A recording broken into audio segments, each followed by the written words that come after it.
L'Union africaine, dans son ensemble, fait exactement 29 922 059 km², avec une population d'environ 967 810 000 habitants.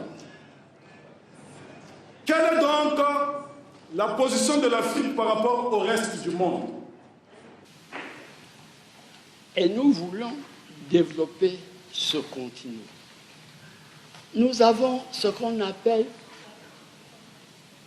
les pays émergents. Tous ces pays émergents sont des fédérations de grande dimension.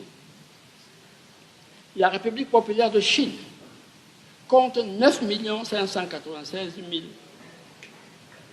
km², 1 milliard 300 millions d'habitants, 23 provinces, 5 régions autonomes, 4 municipalités pour les plus grandes villes et 2 régions administratives. L'Inde compte 3 287 000 km², 1 milliard 65 millions d'habitants, 28 États principaux, ayant chacun un parlement et un gouvernement, 6 territoires et le territoire de la capitale, Delhi.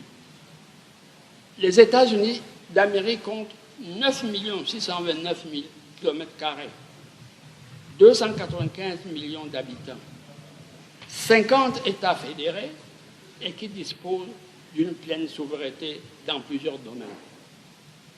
L'Union européenne compte 3 976 km², 454 millions d'habitants. C'est une organisation internationale, à la fois supranationale et intergouvernementale, comptant actuellement 25 États.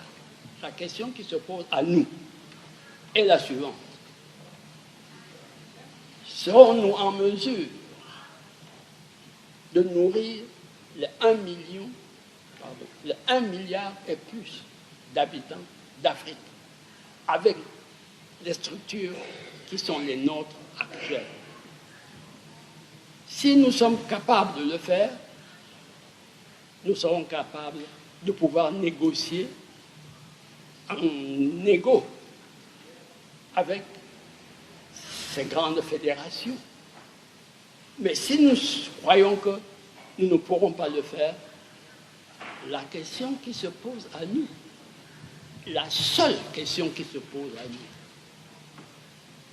est comment nous allons-nous organiser ce continent en fédération ou en confédération des États-Unis d'Afrique.